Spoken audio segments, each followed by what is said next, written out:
Good afternoon mga Kamor TV. Ayun, panibagong vlog na naman tayo. Today, wala tayong biyahe. Mag-unbox tayo ng panibagong helmet. Ito yung FTR helmets. Actually, di siya kilala, no? Hindi masyadong kilala. Bago lang siya sa market. Ewan ko lang, baka ngayon ko lang siya nakita, no? Ang dapat kasi ang bibiling ko, no, LS2 or Spider. Ang problema, hanap ako ng hanap sa kanila. Meron naman. Ang problema, walang kasukat yung ulo ko. Malaki yata ang ulo ko. So, yun. XL kasi ako eh. So, nagpunta tayo dito sa Gear Up Pasig. Marami ding helmet dyan, nga lang wala eh, medium lang yung yung Spider na half face dual visor na helmet. So yung LS2 naman napakahirap din hanapin. Tapos yung sukat ko mahirap din hanapin. So pumunta dito tayo sa Casco Market sa Pasig.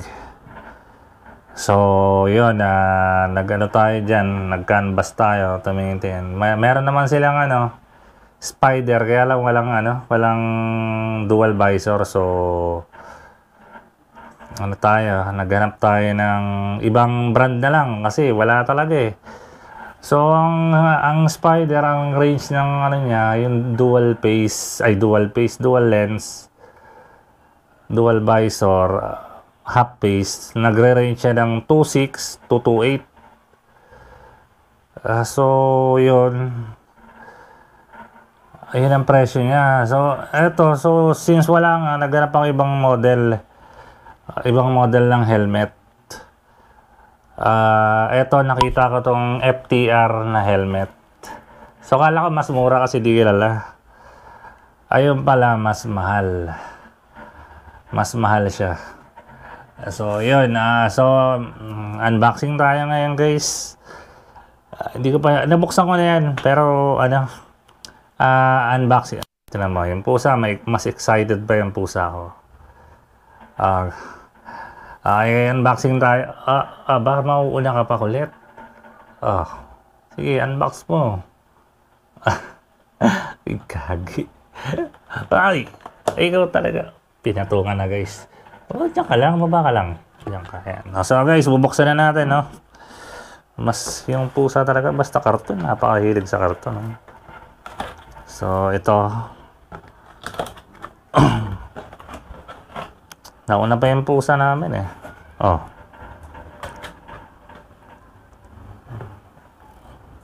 Okay, guys. Ang bubungad sa... Ito, dual visor. Dual lens. Ayan. Hirap pag isang kamay lang eh.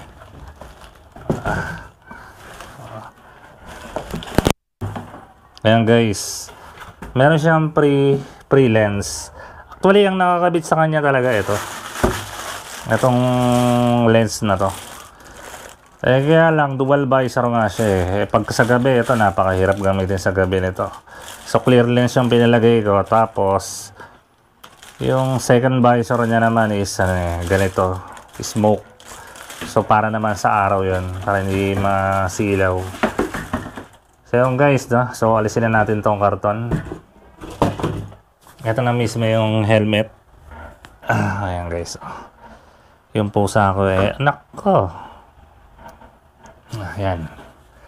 So buksan natin. Parang luma na itong logo. Yun na to.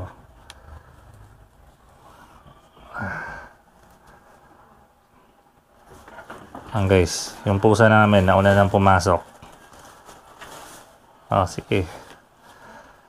Okay.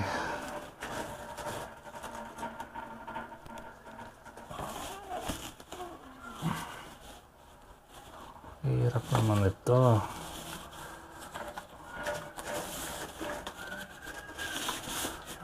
Kulay nito guys, kulay gray, wala no choice, walang no choice tayo. So ito may pre-bag siya, medyo parang luma na siya, no? Pero okay naman, maganda naman yung bag, mukhang tatagal naman yan. Ito siya, glossy gray siya.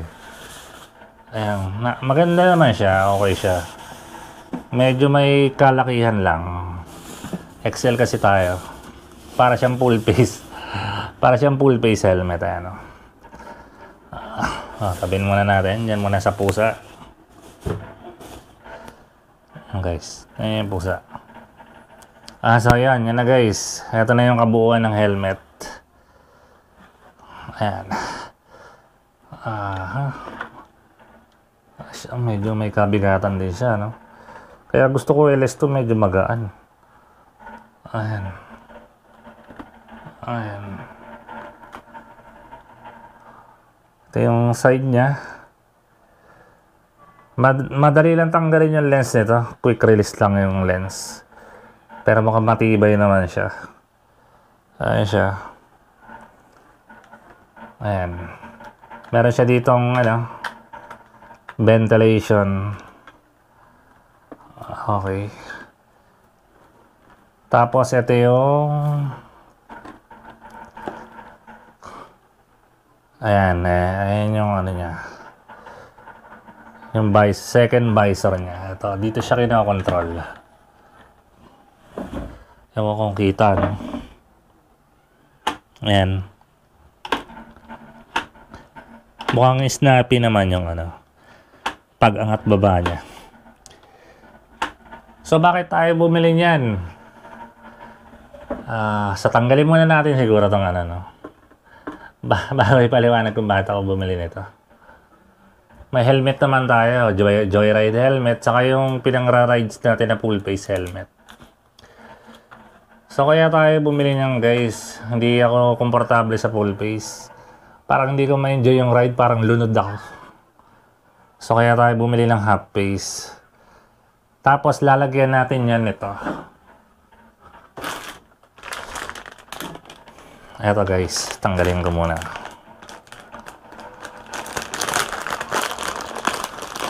I-mount natin yung GoPro natin. Naka-chin mount yun sa full face ko. So ito guys.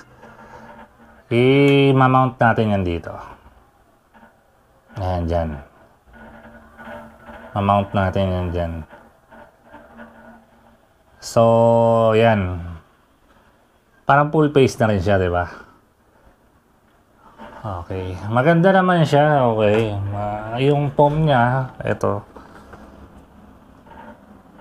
Ayan. Ito gusto ko hindi masyadong makapal yung foam. Ayoko na makapal yung foam.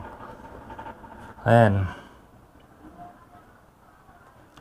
Ganda siya. Quick release din. Ayan. Mukhang matibay naman. Tatagal na mukhang tatagal. Tsaka ito, yung sa ano ba yan? Ryzen na helmet na full face. Ang tigas ng ganito niya. Hindi, pag lumalapat sa balat mo, medyo hindi komportable. Ito malambot. Makapal na malambot. Ayan. XL ang sukat nito. Ayan, ang loob niya. So, pakita ko na yung visor. Yung isang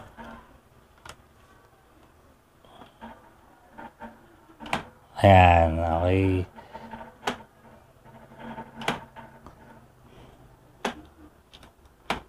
Okay, yan. So, mukhang matibay naman. Okay. Tapos, tanggalin na rin natin tong ayan.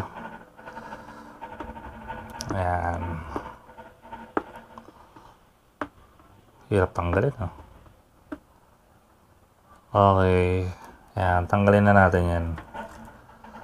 Baka tanggalin pa ng iba. Pogi. Medyo may kabigatan lang, no? Pero okay na din. Half face siya. At saka bibili kasi kami ng intercom Meron akong pang joyride na helmet. Pwede naman doon ikabit yung intercom. problema, luma na, kailangan ng palitan. So sayang yung i-mount natin ganito, 'di ba?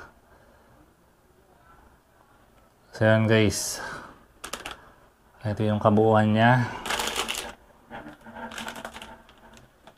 Ito yung likod niya guys. Ito pala ang timbang niya, nandito yung timbang niya sa likod. model niya is FTR slide. Ayan, ano yan, ECE approved ba to? Ayan.